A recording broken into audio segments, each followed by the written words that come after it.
The message came on a Friday afternoon while I was reviewing quarterly earnings reports for my company's portfolio of subsidiaries. My phone buzzed on the polished surface of my executive desk, the Manhattan skyline stretching behind me through floor-to-ceiling windows. Victoria. My older sister by 3 years.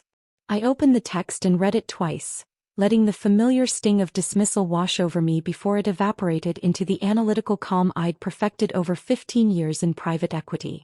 Family reunion next month is being held at the Pemberton Estate. Rebecca's new CEO, Richard Pemberton himself, will be attending as her +1. This is a networking event for successful professionals.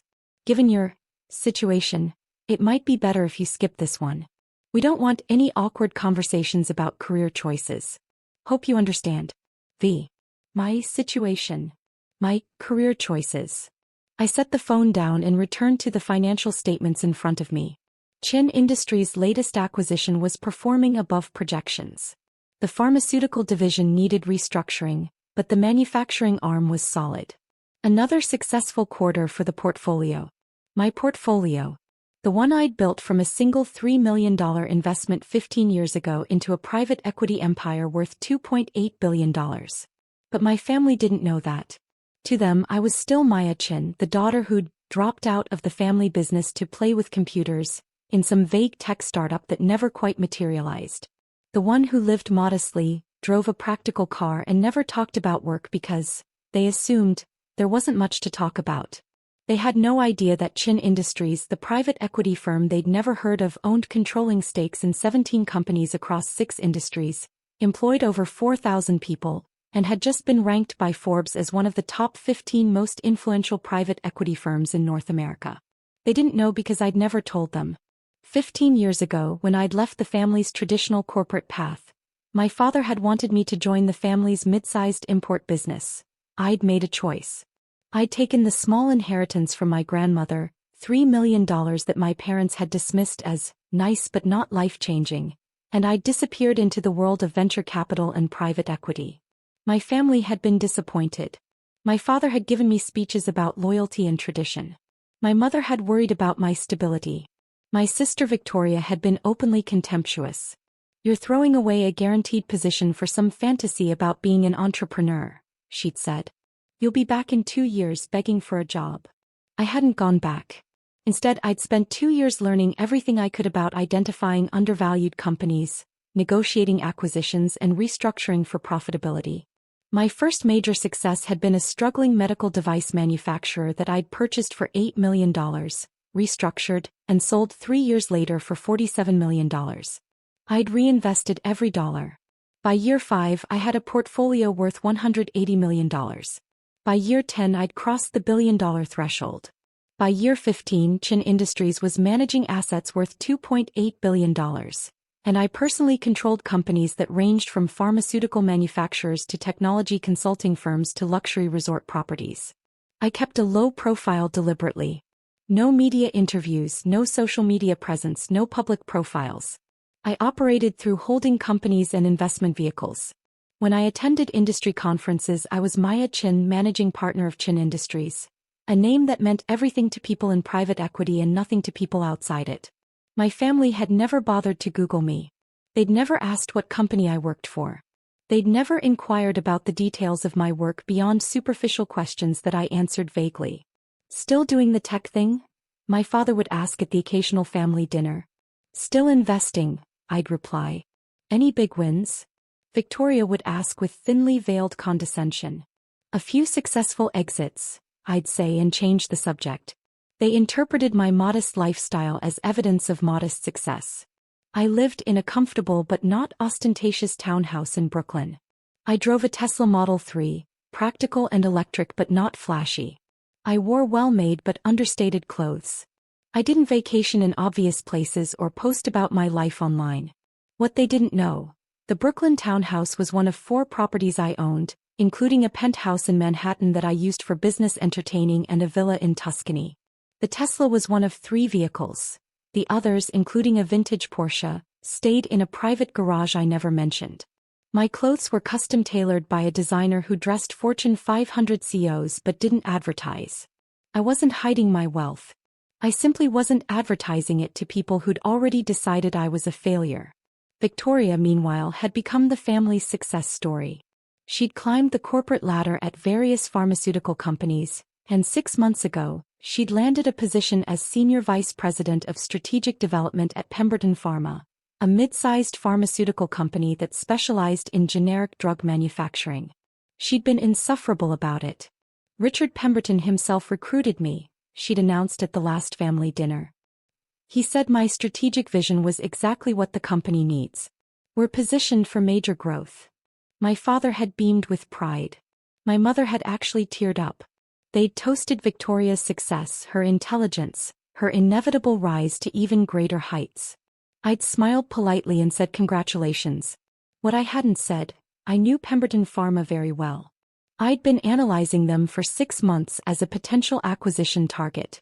The company was hemorrhaging money, losing market share to larger competitors, and desperately seeking either a buyer or a merger partner to stay afloat. Richard Pemberton, the CEO and majority shareholder, was running out of options. His company was valued at approximately $340 million on paper, but the real value, after accounting for debt, declining revenues and competitive pressures, was closer to $180 million. Chin Industries had been in preliminary discussions with Pemberton's investment bankers for 3 months. Now, reading Victoria's text about the professionals-only family reunion where Richard Pemberton would be attending as her +1, I understood the full picture. Victoria was dating her CEO. The CEO who was currently negotiating with my company about a potential merger that would save his failing business. And neither of them had any idea that Maya Chin, Victoria's failure sister, was the M. Chin who controlled Chin Industries. I texted back simply, understood. Enjoy the reunion. Then I called my head of mergers and acquisitions. David, where are we with the Pemberton Pharma deal? Final negotiations are scheduled for next Wednesday, David replied. Pemberton and his team are coming to our offices. He's bringing his COO and CFO. Seems eager to close. I'll be leading the meeting personally. Really? You usually let me handle the final negotiations. This one's special. Make sure the Pemberton team knows that M. Chin will be at the table. I want them prepared to negotiate directly with the principal. Will do. Any particular strategy you want to employ? I smiled. Just the usual. Fair terms, transparent discussion, and a deal that works for both parties. You're in a good mood about this one. Let's just say I have a personal interest in seeing this negotiation through. The weekend passed. I didn't attend any family functions. I spent Saturday reviewing Pemberton Pharma's financials in exhaustive detail and Sunday preparing the merger proposal that would save the company while bringing it under Chin Industries' control. By Monday morning I had my strategy finalized. Pemberton Pharma would be merged into Chin Industries' pharmaceutical division. Richard Pemberton would remain as president of the division, reporting to me.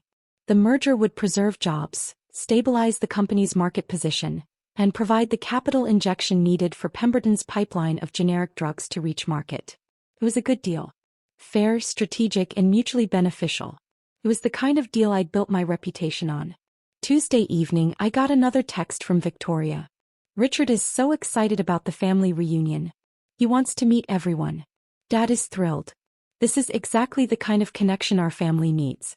Someone at Richard's level really elevates our social standing. Thank you for being understanding about skipping it. I read the message 3 times, analyzing the subtext.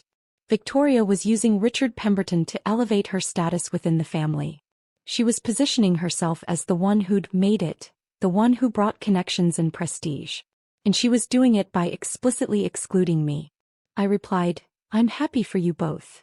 Wednesday morning arrived with crisp autumn clarity. I dressed carefully in a charcoal gray suit from my private tailor, paired with a silk blouse and understated jewelry. Professional, authoritative, but not flashy. I arrived at Chin Industries headquarters in Midtown Manhattan at 7 a.m. The building was a modern glass tower with our name etched discreetly near the entrance. Most people walked by without noticing. That was intentional. My office occupied the entire 42nd floor. Private elevator, corner views. A conference room that could seat 20 people around a custom table carved from a single piece of walnut. David met me at 8:30 to review final details. Pemberton's team arrives at 10, he said. Conference room is set up. Our legal team is standing by. Financial presentations are loaded and ready. Perfect. Who's on our team for this? Me, you, Jennifer from legal, and Marcus from finance. I kept it small since Pemberton's only bringing 3 people. Good. Let's make sure they're comfortable. This should be a collaboration, not a confrontation. You're really set on making this deal work, aren't you? Pemberton Pharma is a good company that's been mismanaged. They have valuable assets and a solid employee base. With proper capital and strategic direction, they'll be profitable within 18 months. That's exactly the kind of opportunity we look for. And it has nothing to do with Pemberton being connected to your family? I smiled. Let's just say I'm looking forward to the negotiation. At 9:45, my assistant called. Miss Chin, the Pemberton Pharma team has arrived. They're in the lobby. Please escort them to the 42nd floor. Offer refreshments in the waiting area. I'll greet them in the conference room at 10 o'clock exactly. Yes, ma'am. I took a moment to center myself. This was business. Personal feelings couldn't interfere with making the right deal. The fact that Richard Pemberton was dating my sister, the fact that Victoria had excluded me from a family event because she thought I was a failure, the fact that my entire family had no idea who I actually was, none of that could influence the negotiation. I would offer fair terms. I would structure a deal that saved Pemberton's company and served Chin Industries' interests. I would be professional, courteous, and strategic. But I would also watch Richard Pemberton's face when he realized exactly who he was negotiating with. At exactly 10 o'clock, I walked into the conference room. David, Jennifer, and Marcus were already seated on our side of the table. The Pemberton team sat across from them. A nervous-looking CFO, a stern COO, and at the center Richard Pemberton himself. Pemberton was in his early 50s, handsome in a practiced way, wearing an expensive suit and an expression of controlled confidence. He was smiling, clearly expecting this to be a routine negotiation with a mid-level executive. I walked to the head of the table and set down my portfolio. Every eye in the room turned to me. Richard Pemberton's smile faltered. His eyes narrowed in confusion. Do I know her? And then widened in recognition. Victoria's sister. The failure. The one who played with computers. His face went absolutely pale. Good morning, I said calmly. I'm Maya Chin, founder and CEO of Chin Industries. Welcome to our headquarters. I understand you're here to discuss a merger proposal. The silence that followed was exquisite. Pemberton's CFO glanced at his boss in confusion. The CEO looked between Pemberton and me, clearly sensing something was wrong but not understanding what. Richard Pemberton opened his mouth, closed it, and managed in a strangled voice, Miss Chin. I didn't realize that I was Chin? I said pleasantly. Yes, I keep a fairly low profile. Please let's sit down. We have a lot to discuss. I took my seat at the head of the table. My team looked calm and professional, though I could see David fighting back a smile. He'd figured out the connection. Pemberton slowly sat down, his composure completely shattered. I could see him trying to recalibrate, trying to process the fact that Victoria's failure sister was the CEO of a $2.8 billion private equity firm. Before we begin, I said, I want to address the obvious. Yes, I'm Victoria Chen's sister. Yes, I'm aware that you and she are in a relationship. I want to assure you that my personal connection to your situation will not impact these negotiations. Chin Industries has been analyzing Pemberton Pharma for 6 months as a potential acquisition. Our interest in your company is based purely on its strategic value and the opportunities we see for growth and profitability. Is that acceptable to you, or would you prefer to work with a different firm? Pemberton swallowed hard. No, that's acceptable. Good.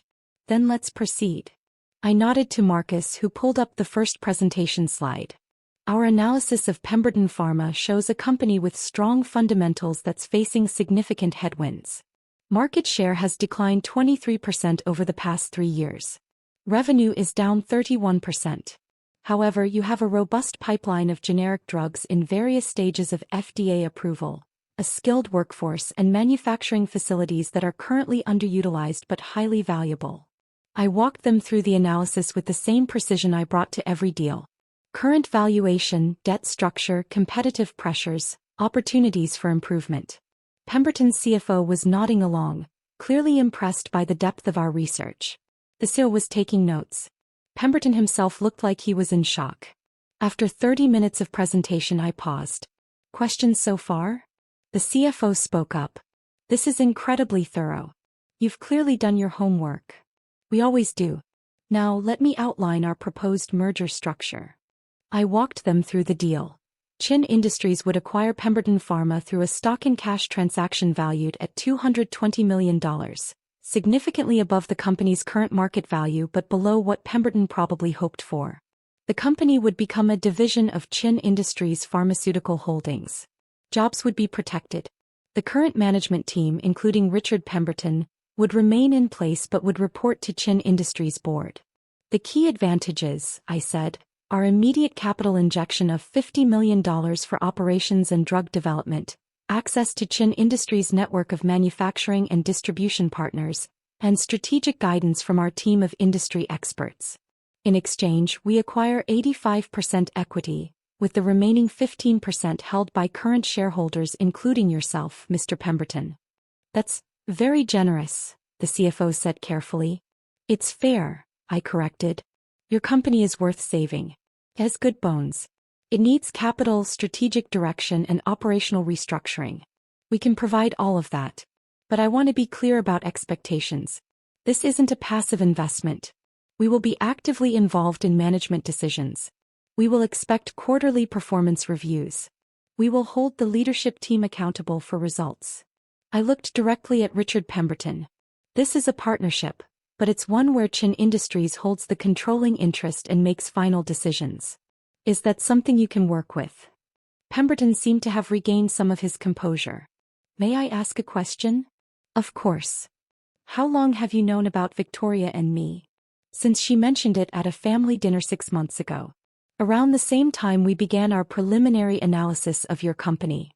And you never said anything to her? About who you are? About what you do? My family has never asked detailed questions about my work. I've answered honestly when asked, but I don't volunteer information that isn't requested. I kept my voice neutral. My professional life and my family relationships are separate domains. I prefer it that way.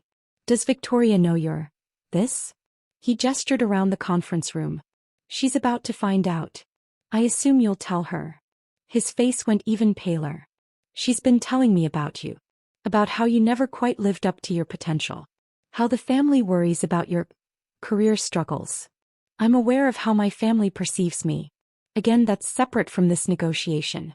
The question on the table is whether you want to accept Chin Industries' merger proposal. I need an answer by Friday to keep our timeline on track. The CEO leaned forward. Ms. Chin, speaking purely from a business perspective, this deal is better than anything else we've been offered. The other firms were talking about breaking us up, selling off divisions, massive layoffs. You're talking about keeping the company intact and investing in growth. That's our model. We don't buy companies to strip them. We buy companies to build them. Then yes, the CEO said, glancing at Pemberton. Assuming Richard agrees, I think we should move forward. All eyes turned to Richard Pemberton. He looked at me for a long moment. I could see him processing everything. The shock of discovering who I was, the implications for his relationship with Victoria, the reality that he was about to enter a business partnership with his girlfriend's sister, the one the family had written off as a failure. I accept the proposal, he said finally. I'd like our legal team to review the details, but the overall structure is acceptable. Excellent. Jennifer will coordinate with your attorneys. I stood and everyone else rose with me. Thank you for coming. I think this will be a very successful partnership. I shook hands with the CFO and CEO. When I reached Richard Pemberton, he held my handshake a moment longer than necessary. Victoria doesn't know, does she? He said quietly. About any of this. She will soon. I imagine you'll want to have that conversation before the merger is announced publicly. This is going to be complicated, I finished. Yes, I imagine it will be. But that's between you and Victoria. As far as Chin Industries is concerned, you're the president of a pharmaceutical company we're acquiring. Your personal relationships aren't our business. You're remarkably calm about all this. I've had 15 years to become comfortable with my family's misconceptions about my career. This is just the moment when those misconceptions get corrected. After the Pemberton team left, David closed the conference room door and let out a low whistle. Okay, I need to know the story there. I smiled. My sister is dating him. She uninvited me from a family reunion because she thought I'd embarrass her in front of her impressive CEO boyfriend. Oh my God. The reunion is in 3 weeks. Right around the time the merger will be announced publicly. You're enjoying this way more than you're letting on. I'm enjoying the business opportunity. The personal drama is just an unexpected bonus. Are you going to the reunion? I haven't decided yet.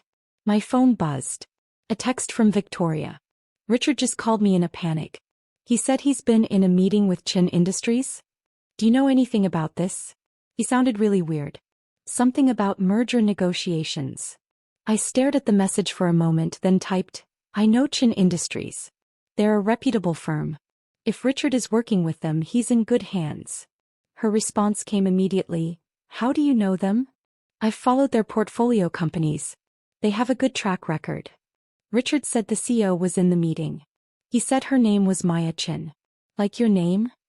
I smiled. Interesting coincidence. It's not you, is it? Because that would be insane. Richard said this woman runs a multi-billion-dollar company. Why would that be insane? The 3 dots appeared and disappeared several times. Finally, never mind. Of course it's not you. I'll call Richard back. I set the phone down. David was watching me with an expression somewhere between admiration and disbelief. You're really going to let her figure it out on her own? She's a vice president of strategic development. She should be capable of strategic thinking. That's cold. That's honest. Victoria has spent 15 years assuming I failed because I didn't follow the traditional path. She's never once asked for details about my work. She's never Googled my name. She's never shown even casual interest in what I actually do. If she wants to know who I am now, she can do the research she should have done years ago. And if she doesn't? Then she'll find out when the merger is announced and Chin Industries' ownership structure becomes public information. Either way, the truth comes out. Over the next 3 days, my phone exploded with increasingly frantic messages from Victoria. Maya, I need you to call me. This is important. Richard is acting so strange since his meeting. Something is going on. I looked up Chin Industries. They're huge. Like huge. Worth billions. The CEO is named M. Chin. Founder and co. The company was started 15 years ago with a $3 million initial investment. Maya, grandmother left you $3 million 15 years ago. Maya, is Chin Industries your company? I didn't respond to any of them. I was busy working with legal to finalize the merger documents, coordinating with our pharmaceutical division president about integration plans, and preparing the public announcement. On Friday, Richard Pemberton signed the merger agreement. The deal was done. Chin Industries now owned 85% of Pemberton Pharma. Richard would remain as division president, reporting to me quarterly. The $50 million capital injection would begin immediately. Our PR team prepared the announcement for Monday morning. Saturday afternoon, Victoria showed up at my Brooklyn townhouse. I just finished a workout and was making coffee when the doorbell rang insistently. I checked the security camera and saw my sister standing on the steps, looking agitated. I opened the door. Is it true? She demanded without preamble. Are you M. Chin? The founder of Chin Industries? Yes. She stared at me. Are you serious right now? Would you like to come in, or would you prefer to have this conversation on the doorstep? She pushed past me into the house, spinning to face me in the entryway. You own a company worth $2.8 billion? Chin Industries manages assets worth $2.8 billion. I own the company, yes. For how long? 15 years. Since I took grandmother's inheritance and started making investments. But we thought, everyone thinks you're. She couldn't seem to find the words. A failure. I supplied. Yes, I know. Why didn't you say anything? You never asked. I walked past her into the kitchen, pouring my coffee calmly. Coffee. I don't want coffee. I want to know why you've been lying to us for 15 years. I haven't lied once. You asked if I was still doing the tech thing. I said I was still investing. You asked about big wins. I said I'd had successful exits. Every single thing I told the family was completely true. You just made assumptions about the scale. Victoria sank into a chair. Richard is losing his mind. He says you're acquiring his company. He says you were in the meeting. You negotiated the deal personally. That's all accurate. You're going to be his boss. Technically, he'll be president of the pharmaceutical division and report to our board, which I chair. But yes, essentially. This is insane. How are we supposed to? What is he supposed to? What are we supposed to do? You're supposed to continue your relationship or not, based on whether you actually care about each other. The business arrangement is separate. But you're my sister. I've always been your sister, Victoria. That hasn't changed. What's changed is that you now know what I do for a living. She put her head in her hands. The family reunion. I told you not to come because I thought you'd embarrass us in front of Richard. I remember. You must think I'm such an idiot. I think you made assumptions based on limited information. We all do that sometimes. Limited information. Maya, you've been running a multi-billion-dollar company and living in this. She gestured around my modest kitchen, this normal house, driving a normal car, acting like you're just getting by. This house is very comfortable. My car is excellent. I don't need to advertise my success to feel successful. But why? Why keep it secret? I set down my coffee cup and looked at my sister directly. Because 15 years ago, when I told the family I was going to invest grandmother's money instead of joining Dad's company, every single one of you told me I was making a mistake. You said I'd fail. You said I'd be back begging for a job within 2 years. And when I didn't come back, when I didn't fail, you all just assumed I was too proud to admit defeat. We didn't. Yes, you did. Every family dinner, every holiday, every casual conversation, there was this underlying assumption that I was struggling, that I'd made bad choices, that I was somehow less than the rest of you. And you know what? I let you think that. Because it showed me who you all really were when you thought you were dealing with someone unsuccessful. Victoria's face crumpled. That's harsh. It's honest. Victoria, in 15 years, you've never once asked me detailed questions about my work. Never asked what companies I was investing in. Never asked to see my office or meet my colleagues. You were content to believe I was failing because it fit the narrative you wanted. I'm sorry, she whispered. I appreciate that. But the question now is, what changes? Are you apologizing because you're actually sorry for dismissing me, or because you just found out I'm successful and now I'm worth paying attention to? She looked up at me, tears in her eyes. That's not fair. It's completely fair. If I'd stayed in the family business, if I'd followed the traditional path, would you have treated me the same way? Or is it specifically because I chose a different route that I became someone you could look down on? She didn't answer. Here's what's going to happen, I said, gentler now. The merger will be announced Monday. Chen Industries' ownership structure is public information, so yes, everyone will know I'm the CEO. The family will find out. Dad will find out. Mom will find out.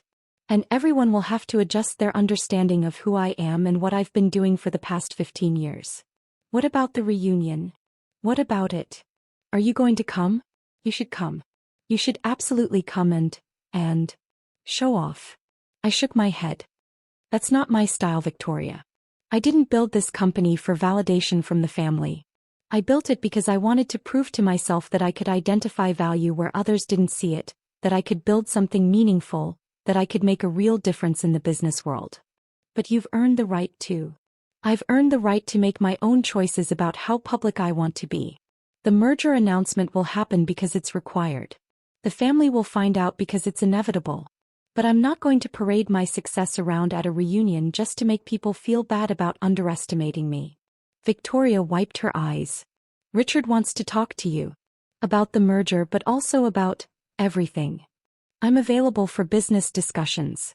He has my office number. Why, Victoria, I need you to understand something. I'm not angry. I'm not bitter. I'm genuinely fine with how everything has played out. But I also need you to respect that my relationship with the family is complicated now, and it's going to take time to figure out what it looks like going forward. She nodded slowly. For what it's worth, I really am sorry.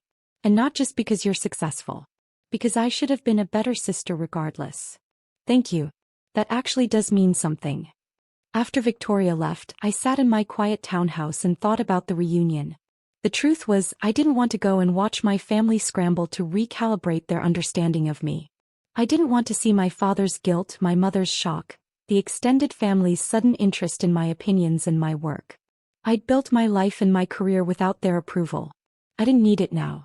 But I also realized that Victoria's apology, clumsy as it was, mattered.